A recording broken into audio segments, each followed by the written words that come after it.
dear listeners, and welcome back once again to the James Bond Complex, the show where we take a look at James Bond in all its shapes and forms, from Fleming to film and everything in between. I'm one of your hosts, Edgar. And I'm the other one, Matt.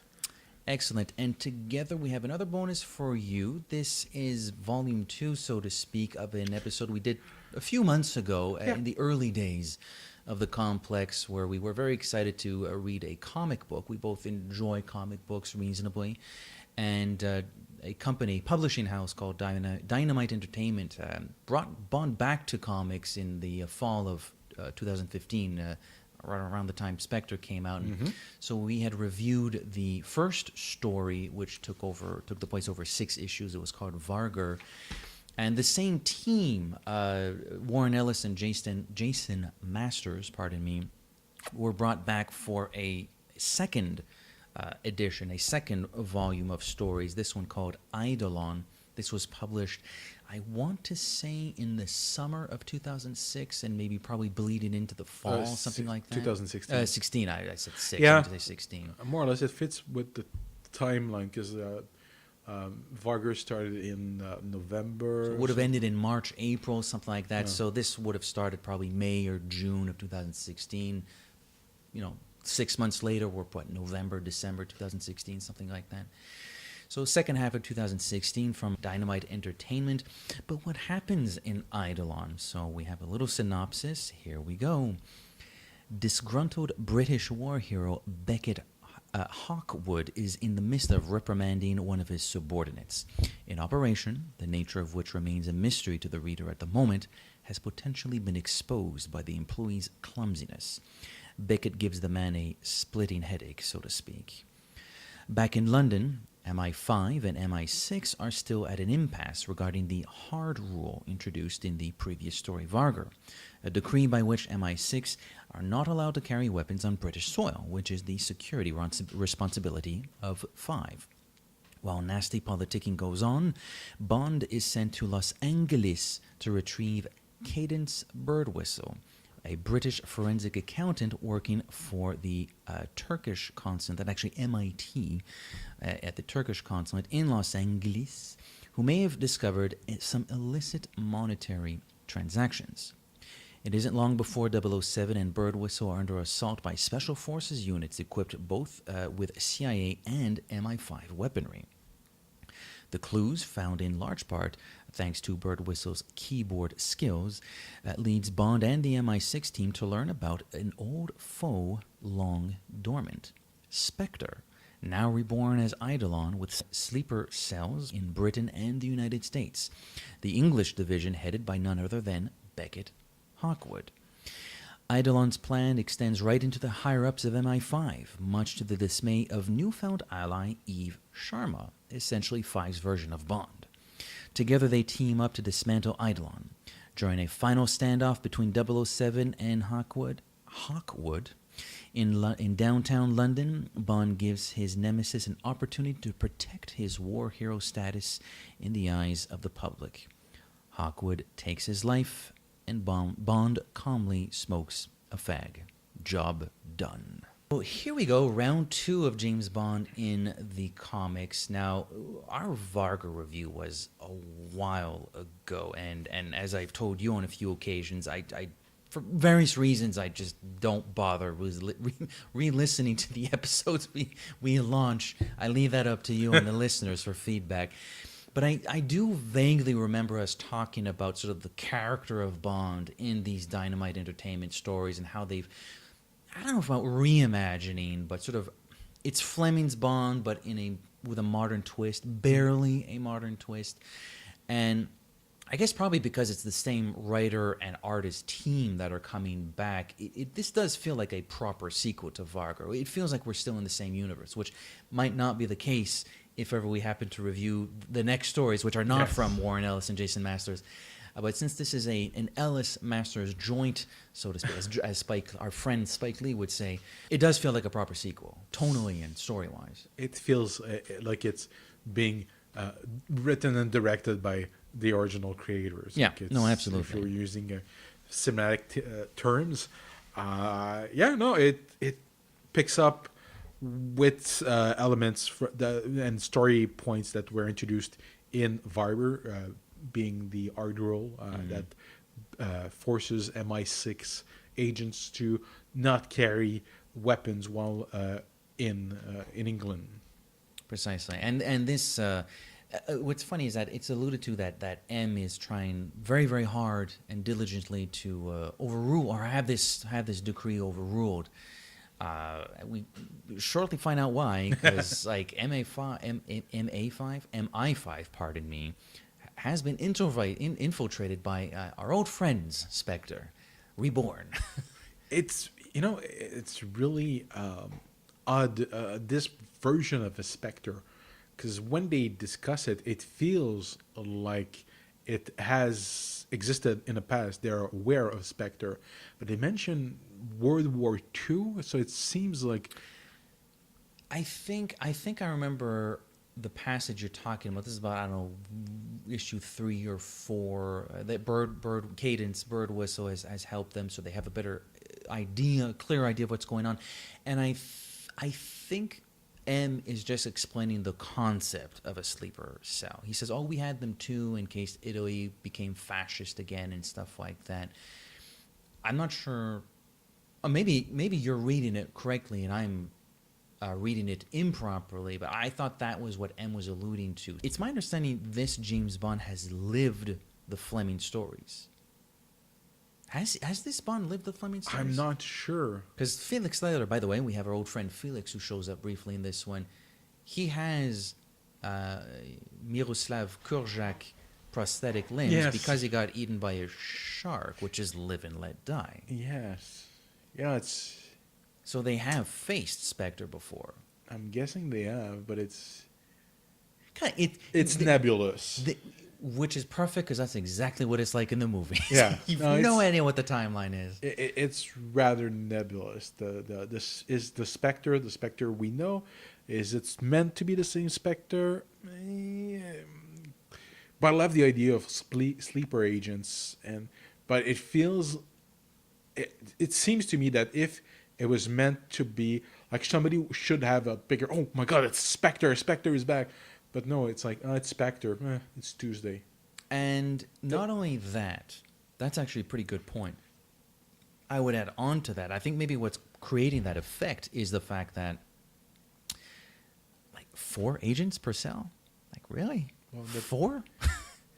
This is not a very big operation. Depends how many cells you have. They seem to know of 4. Turkey, the U.S., Britain. What's the 4th one? I can't remember what the 4th one is. Probably Canada. Yeah. Maybe we are working for Spectre. We do have Spectre rings. We made that quite clear on a recent recording. So who knows? But no, it's nebulous. I mean, I don't want to focus on that because there's a lot of good stuff, but there is.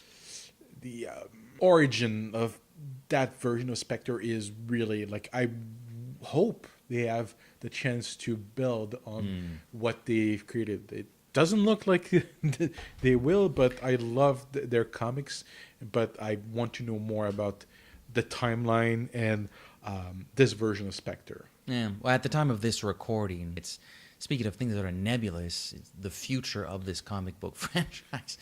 The Dynamite have been very...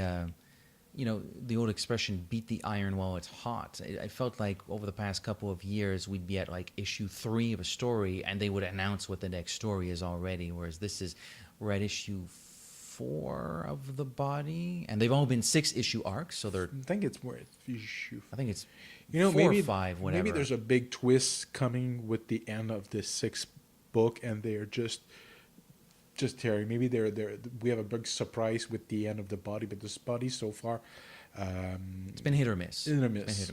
We'll be discreet with our thoughts until we review that book. But maybe they have some big surprise, and they're gonna, because they just released last week Casino Royale. Yeah. But that is clearly in the 1950s James Bond character. It's not a continuation of those Dynamite. It's the comic book version of Fleming's book, essentially. I mean, that's not essentially. That is what it is. Yes, that was the goal. That very much so. So I'm like, I don't know. I'm really puzzled. Are they going to keep publishing those? I hope they do, because I've been in, like you, I'm getting my Bond fix. I've been enjoying them, but future seems it's always in flux, Up in the as air. Yoda used to say. So who knows? Eidolon. I really like the opening of this thing because we are introduced to our main villain, Beckett Awkward, or as I call him, just Mr. Awkward, who's Mr. Awkward. has this. Yes, he has the same plastic surgeon as one of my favorite Batman villains because I had to bring him up. He looks like RV Dent. Yeah, a little bit of Two-Face going on there. Half his face is missing, and yeah, no, he's just a brute. Have you seen the size of his hands? Because Yeah. look at that. Like I never noticed, and I'm paying attention. Like if I try to terrifying. like grab my fingers, like I can do the Vulcan mind meld, but like his fingers, he has huge monstrous hands, and He's a very imposing figure. He's also a former soldier, so he's not afraid to get his hands dirty. So to speak. literally in this case, because he takes the guy. He opens the guy's neck. Yeah. What the hell? He doesn't break it. He just he tears. Basically splits him open. Yeah. That's disgusting. It's disgusting. They wouldn't show that in the movie. So if you No. want R-rated violence, Yeah, if you like your Bond R-rated, please encourage Dynamite Entertainment and buy these books because you're gonna get that. What I also find interesting about this is Vargr felt very classic megalomaniacal Bond villainish. Kerjak was, this doctor, scientist, I guess, properly speaking. And he was using this drug. He was testing the effects of this drug on England. It felt very Machiavellian and very like old school, classic Bond villain. Eidolon, it's a little bit more from Russia with loving Living for your eyes daylight. only, living daylightsy. Very much. There's very much leaving the. there's much more cloak and dagger Yeah. going on in Eidolon, which is fun. I like that. You don't always want the same thing. I won't say that. Obviously, this is a second time I read it, so I had sort of the skeleton of the plot in my mind when I picked up my hardcover. But I remember the first time reading it, I had to read some passages over again because I wasn't. Where does the money start? What did she find out? And where's it going? And what is this locomotive title doing here? It wasn't really clear to me, to be honest. We'll talk about the locomotive depot a little bit later because I have notes on that. Yay! If I understood correctly, the money is it's the remnants of Spectre, so it's the finance. Yeah, they're financing their selves, So essentially. They're moving the money in order to rejuvenate, restart Spectre, and their big plot, I guess, is to initially take down the British Parliament. So that's why they're moving, because they're paying mercenaries to. They're not doing it themselves. They're paying the third party to blow up the Parliament. That's their initial Which plot. again is a bit of a strange, like maybe because Spectre has to be built from the ground up again. Because if you look back to classic Spectre, classic Bond, it's like Spectre's everywhere and everybody seems to work for Spectre. Whereas here you got Beckett Hawkwood like hiring chumps, to lift up bombs. Like it's a bit of a strange little. You have four men. You have Beckett Awkward. You have McMahon. And you have the other guy that I forgot his name, but he gets tortured. Oh yeah. And there's another one I'm missing. Isn't it McMahon's bodyguard or something? Oh, yes, that's it. Yeah. So that's their four-man structure. It's That's very what I was talking about. It just seems like the kiddie version of Spectre. I mean, they have a pretty awesome bomb at the end, but I wouldn't say, because that's how it feels like a real terrorist cell. The real terrorist cell are like 3 or 4 guys in a basement making their own bombs with pesticides. I opine for the days where Mr. White would say, "We have people everywhere." I don't mind that version of Spectre. To me, it's intriguing, but I fully expect them to like, oh no, we have more people. We have people everywhere. There is a scene, I don't remember what issue it's in, where Hawkwood, I believe this is after the locomotive encounter, where Bacon Hawkwood is in a parking lot, and he walks up to a car, and somebody, we don't see this person. Oh, that's McMahon. I'm pretty sure that's. Oh, you think that's McMahon? Yeah, I'm pretty sure that's McMahon. See, I was sort of dreaming a little bit, like, oh, is this like a new Spectre leader? Because presumably Blofeld dead. Or is he? Or is he? It's never clear. But if it's Fleming's Bond, then you only think twice has happened. Yes. It's if this is it is Fleming's Bond, but it's nebulous, like I said. It's very. It could be. I mean, we don't know. That's the thing. That's the problem also with these comics. I feel like they're just getting started. It's just becoming like they're just exploring the universe. They've picked up in recent comics with the Spectre thread, but if and I hope they don't. But if it stops here, it's. Pardon my French, but un pétard mouillé. A wet noodle. Yeah, it's because they've been slowly bringing concepts from the Bond book and film universe together, pouring a little bit of modern sensibility into it, shaking, not stirred, boom. It's a tasty cocktail that, between Bond movies, it keeps us warm. Yes. We are introduced to Felix Leiter because Bond is ordered to the aforementioned character. Cadence Birdwhistle. I kind of like her name. I kind of like her. I really like that She's character. fun. She's fun. She sort of disappears in the second half of this story. She's very important during the first 2 or 3 issues, and she's like not at all important in the last 2 or 3. Well, she is in the last issue because McMahon eventually tries to go to kill her. And, is that Hawkwood? Yes, I'm sorry. Hawkwood tried to kill her, and like other agents are trying to protect her, and they all get their necks broken. They all get maimed brutally, and eventually Bond tackles Hawkwood, and they have their finally their final confrontation. Tete-a-tete. Well, on the topic of Cadence, I keep calling her Candace. Cadence. Okay, yeah, I know. Yes, Birdwhistle, Cadence. I get it. Wink, wink. And it's not a bad name. I like it. It's cute. She's sort of the proper Bond girl, which we didn't have in Vargr. Yes, there was no proper Bond girl. In fact, there's even a seduction scene, and they fornicate. We don't see it, but it's clear that they're going to spend the night together, which was kind of interesting. Like when that happened, it hit me like, oh, that's true. We didn't even get this in the first story. Like, he's very monk-like. I don't fornicate. This Bond, in this story, Bond has a few dalliances because it's insinuated. It's mentioned that he has a dalliance also with what's her name from MI5? Oh, Sharma. Sharma, and I liked her. I like her a lot, actually. She's well drawn. Like, she looks like really hot. But I love that. I love that idea of her realizing that, there's problems at the office, and now she has to go against the people she used to work with to actually clean things up a little bit. And because of that, and it's pretty good tension actually, because we really don't know if Sharma is on the side of right and virtue or on the side of the villains, because it's been made quite clear that MI5 has been corrupted from the inside. So she could be corrupted her too. We don't know this for a long time.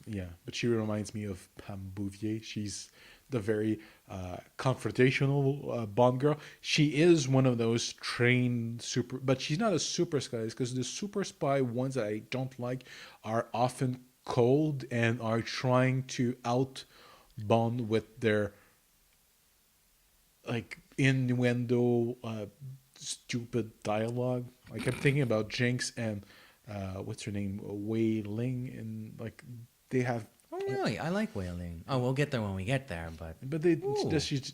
We had a bit of a good head argument. We might have a bit of a Wei Ling argument. We'll get there when we get there. Yeah, it's like in 3 years from now. Hopefully before Bond 25. Hopefully. Oh, that'll be a good bet. Place your bets, ladies and gentlemen. But she's fun because she's aggressive, but she's not completely inhuman. She has she's like there's some good dialogue in here, like later on where the scene where McMahon reveals his ulterior motives, and Hawkwood escapes in a car, and Trauma's outside, and she gets like completely run over, and Bond's like, "Oh, that looks." No, she says, "This feels worse than it looks." Bond's like, "You look terrible." Trauma's like, "That's exactly what I mean." Yeah, Cadence.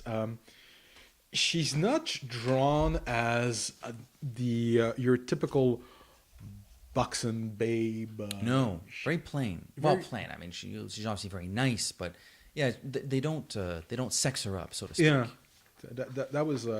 There's a bit of Natalia Simeonova going on here. Yeah. No. Like she's good looking, but you almost have to like squint to see that. Oh, she's actually like really good looking. She's not glamorized.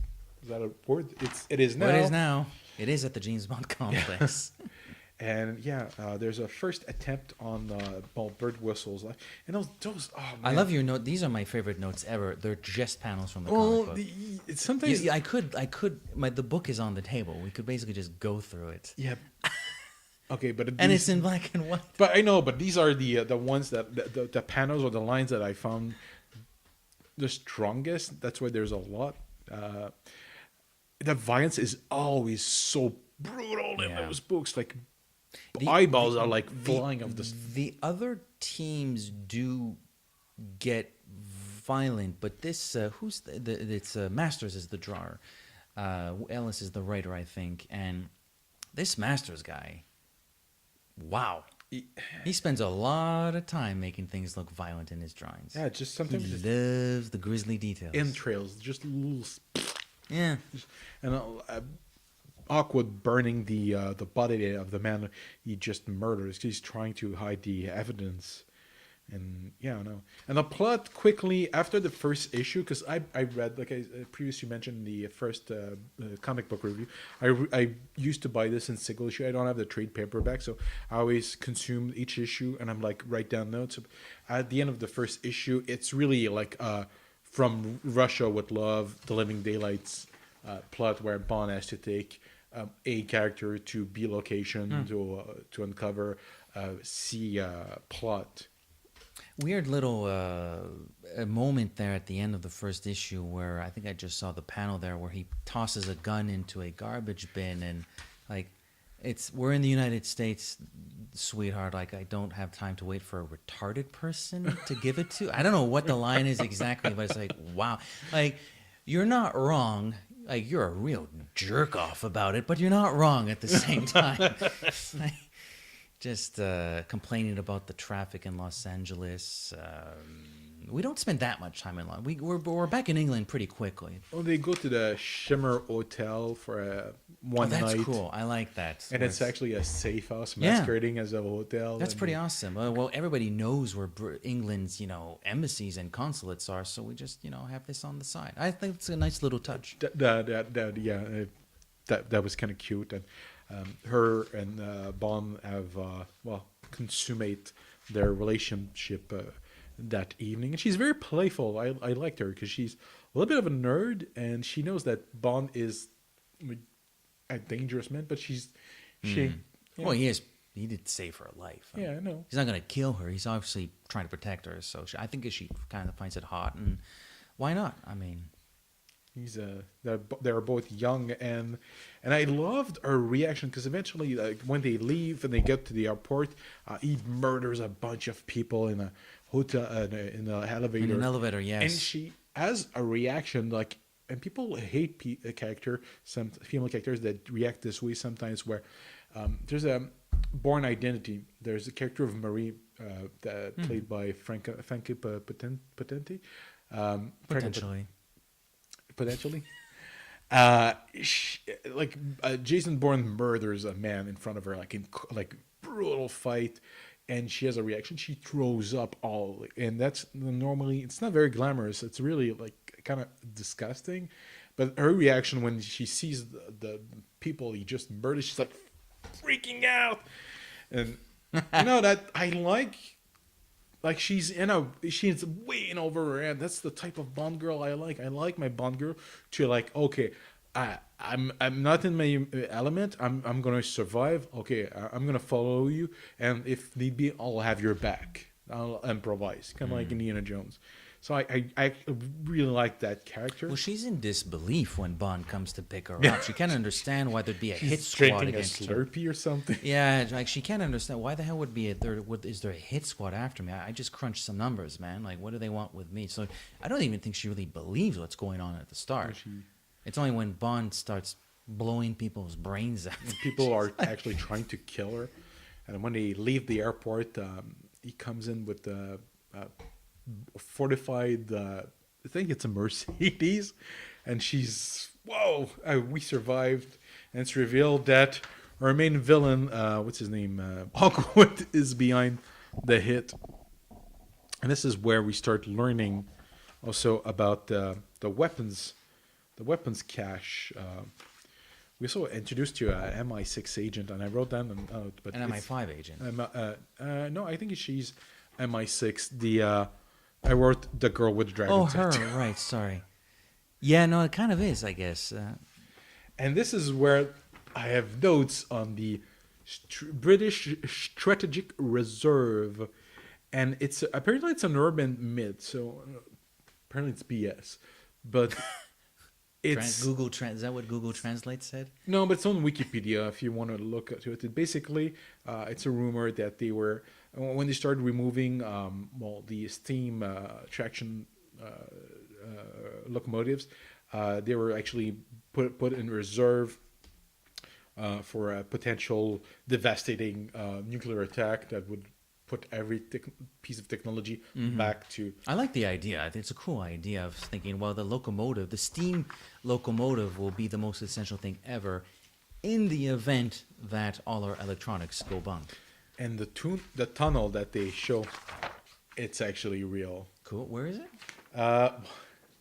It's in England. I know you do research. You know that is not the answer I was... It's called the Box Tunnel. I don't know where it is. It's in... I just wrote that out. I didn't think of where it is, but it's called the Box Tunnel. Cool. I like that. I like the sequence too. I like it's shrouded in darkness, but again, the artistry is very, very good. I do like. It'll be interesting. We should do once we've done all the comics, we should do it in a final comic bonus episode where we just talk about the artistry. Because I've liked what the people they've hired for the most part. I've liked the people they've hired, but I think Masters is very good at simplicity. Yeah, I find he doesn't make his panels complicated. He gets to the point. But the colors are always the colors liven it up, even when it's in darkness. You got those little grenades, and I think there's a flare. Hawkwood uses a flare at some point. That's really cool. There's a couple elements that they use to enhance the light, the violence, and create suspense. And no, it's a decent action sequence. Like, it's a comic book, but when I ask myself, how is he going to get out of this one? It's a good sign. There's a few moments in there because he's alone in the tunnel. He's trying to spy on Beckett Hawkwood, and he's counter ordering his men around for their assault, I guess. And these third party goons are disgruntled because they want a share in addition to their salary. This operation is not particularly fluid. Like, come on. Spectre, what happened? How the mighty have fallen. Yeah. And we have our torture sequence, but it's not Bond, it's... Bill Tanner. It's not Bill Tanner. It's Bill Tanner performing the torture, but it's the third man. I don't remember his name. Did I see? I'm going to call him Balding. Balding is being, because he's balding, he's being sliced open quite gruesomely. And this is where, when they sum up a lot of what's been happening, and M gets a call.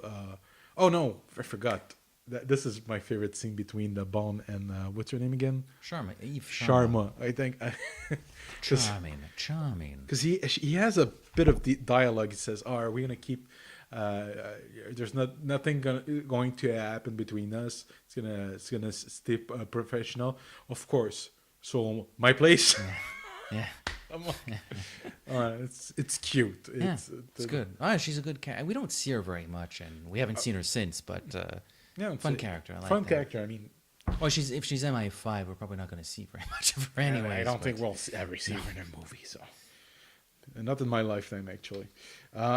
So Box Tunnel is well, it's closed, and we head to the meeting between McMahon and the commissioner And M. and M. And Moneypenny is present. Nice to Moneypenny. see Moneypenny back. She's been a little bit quiet so far in this story. And Moneypenny, as always, is a badass. And Certainly in these comics. yeah, and they exposed their plot to that basically Spectre is back and has infiltrated MI5, and when McMahon realized the jig is up, he kills the commissioner. Boom! Well, his sidekick is the fourth man, I guess, kills the commissioner, and Moneypenny, I think, kills the bodyguard and is about to kill McMahon, but I think McMahon gets the jig, the pulls out a weapon. Beckett Awkward shows up, and they're about to murder Miss Moneypenny, and that's when like M tells him, Moneypenny didn't drive me here. And then we go to a flashback, and then a flashback within a flashback. always love those ones. It's Inception. So, the dream within the dream within the dream. So yeah, we have both MI5 and MI6 confronting.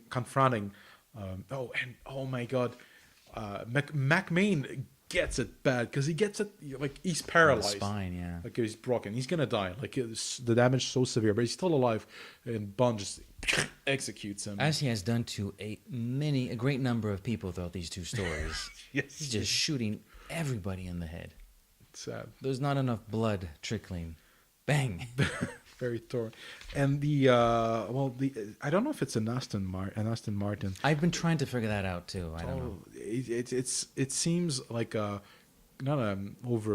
some type of overcraft because it drives off road, and yeah, you really like Beckett Awkward really looks like Two-Face, especially in that panel. Like it's funny. I'm a big Batman fan, and I never even thought about that. Really? Yeah. To me, it's evident. He's visually he's meant, but personality-wise, I mean, he's just a crazy man. A psychopath. Yeah, he's more like it's violence, and He reveals he's just doing it for the money, though. So it's going crazy just for some money. Well, just for money. Don't they all do it for money? And explain the bomb that they're trying to use, the vacuum bomb. I read what it does, and it is disgusting. Like the bomb itself, it could blow up in a building, and like all the people who are the closest to it are gonna be like pulverized. But if you're close enough, it's gonna like destroy your insides, and you're going to die. Basically, it is Instantaneously? no, not immediately, but it's gonna do internal damage that will kill you.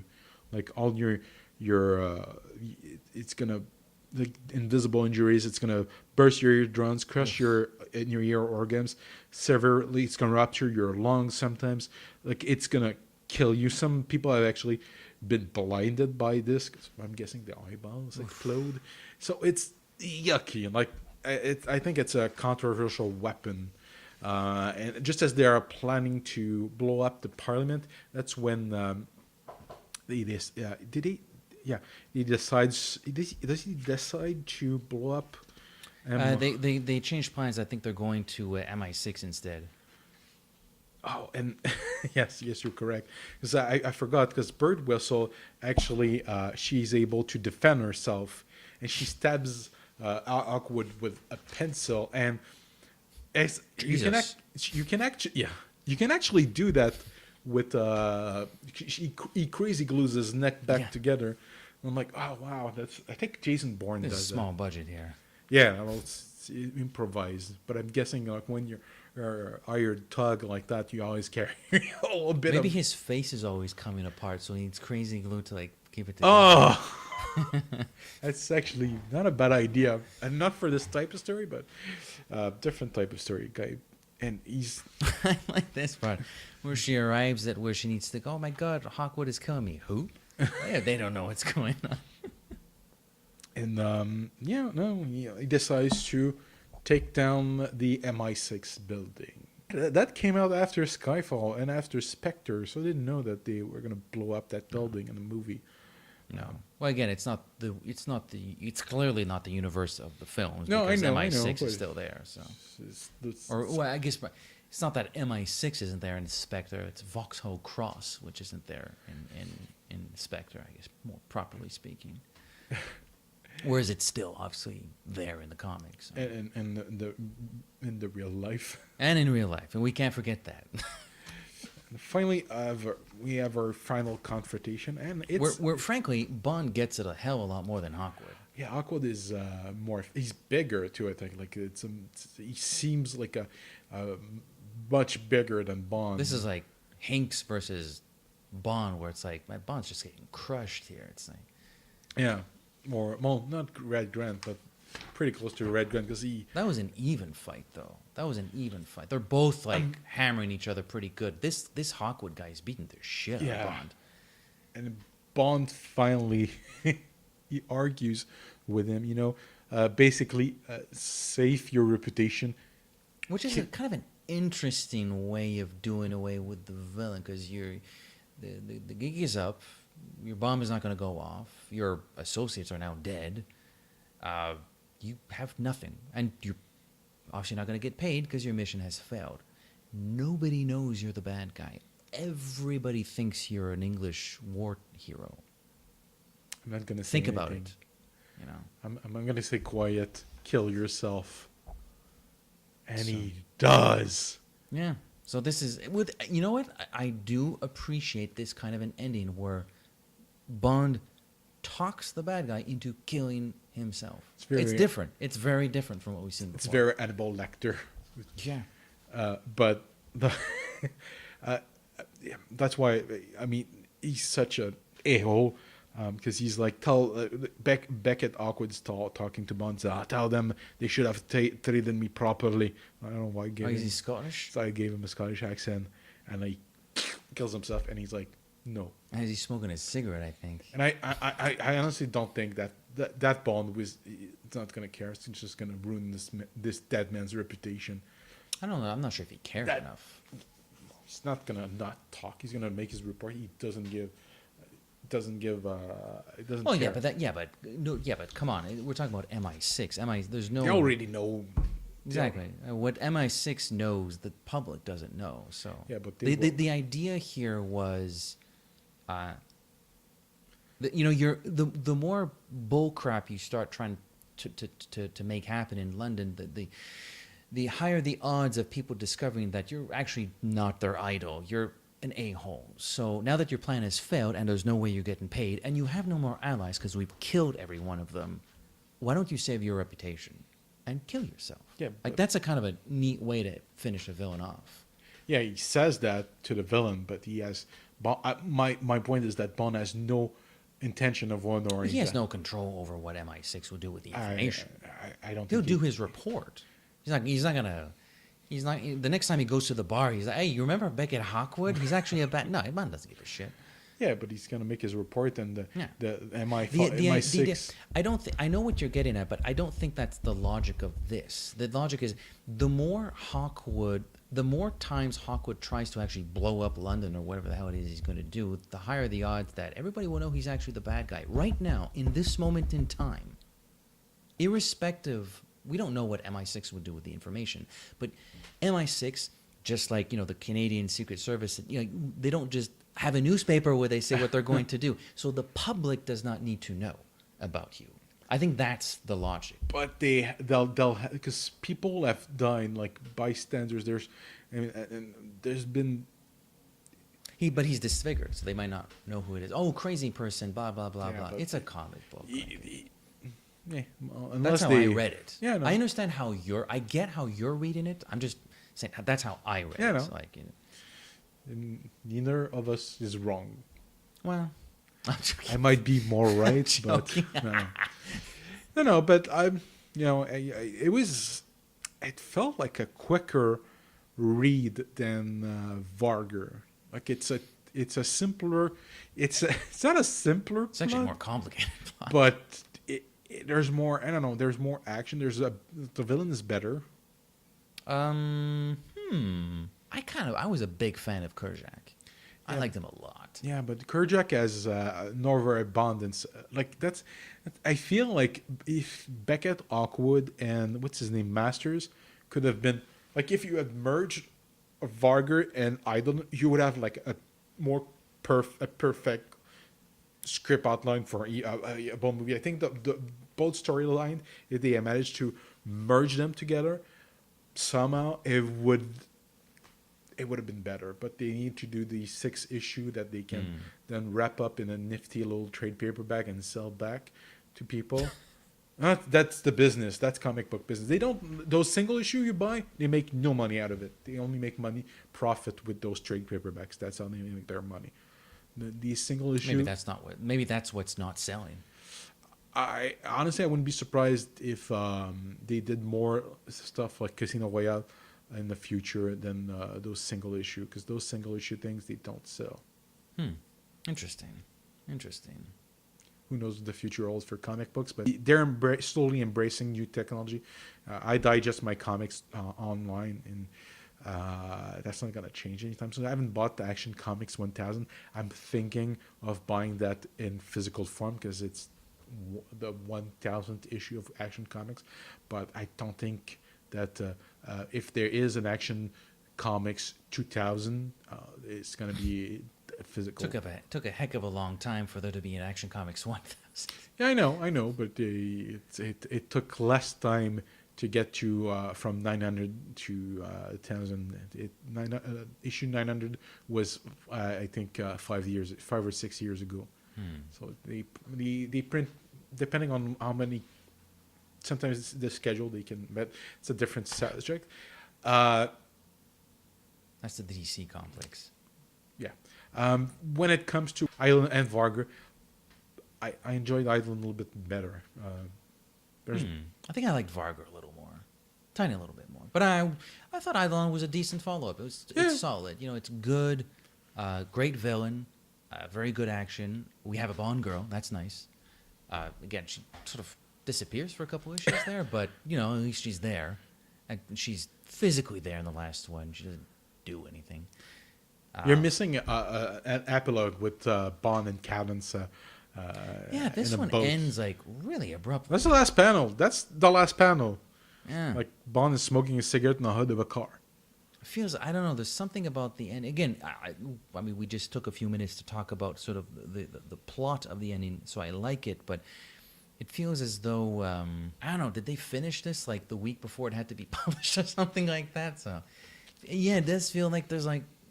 That's it. There's nothing after this. Yeah, it means an epilogue. It's just okay, or at least part 3. Also, you know what? I've collected all of the hardcovers. Kill Chain came out this week, and I picked that up. Every single one of them has bonus content. This one, no bonus content. It ends with this. Very interesting. Like it feels like everything about this one was maybe just a little bit more rushed than Vargr. Probably. I mean, they announced Vargr a year before it came out, so I don't know. They might have ran out of time. Who knows? It's still a good story though. It's still fun. Yeah, I enjoy. I like established the universe, both of them together. Yeah. But they never, like Warren Ellis and Jason Masters, haven't retouched this universe since. Well, since a year ago. It's 2018, so 2 years ago. 2 years ago. But it was like this ended like at the very, very, very end of 2016. Yeah, so. But still, I mean, the other creative teams have done other work. Some that I'll be honest, I enjoyed more. Oh yeah, I think I don't know when we'll do the next one. Which one is the next one? I think as far as chronological publication, it would be Hammerhead. I like that one. Yeah, big fan. That's a guy called Casalanguida. I don't remember, but I know I like that one a lot. So yeah, pick those up. I don't think we sound as excited as we should, but I mean, it's because we know what's next and we want to do these things chronologically. but it's still fairly. It's a good storyline. It's a good characters. The artwork is gorgeous, and it's a good characterization. It's a fun story. It's a tight. You know what this is? You know what the film version of this is? It's Tomorrow Never Dies. Yeah, I like it. It's good. I enjoy it. When I watch Tomorrow Never, I enjoy it. It's not the first one I watch, but if I enjoy It's it. enjoyable. Yeah, no, it's good comparison there. License to Kill. I like License to Kill. I know, we'll get there when we get there. You're going to be like super high. And I will be like, yeah, no, I agree. That's good. And you'll say something else. I'll be like, yeah, oh no, my I agree, God, that's good. But that's perfect. No, that's a good summation if you're going to compare them to the movies. If you compare them to the book, I guess it's like Live and Let Die. It's okay, but it's not the. Yeah, I guess so. Yeah, Live and Let Die would be pretty good. Yeah, it's a good one, but it's not the greatest one. So yes, that closes the book on Eidolon, so to speak. No pun intended. Good fun. We are everywhere. We're on Twitter at the Bond Complex. We're on Facebook at the James Bond Complex. We're on Instagram at the James Bond Complex. We have the www.thejamesbondcomplex.com. Our home base where we're hosted is Anchor. Thank you very much, guys. But please subscribe and review via iTunes. You know what? You got 5 stars looking at you. Think of it as a coloring book. We just did a comic book that needs color. Why don't you put colors into those stars? And there are 5 of them. Use all 5. Don't leave one hanging. No. And leave some comments. Matthew and I are both operative individually. On Twitter, I'm at @00pop. That's the word _OH_pop. Matthew? I'm at Matt Auclair. And just as James Bond always returns, so too will the James Bond Complex in Ian Fleming's Goldfinger. Merci beaucoup et à la prochaine. Au revoir.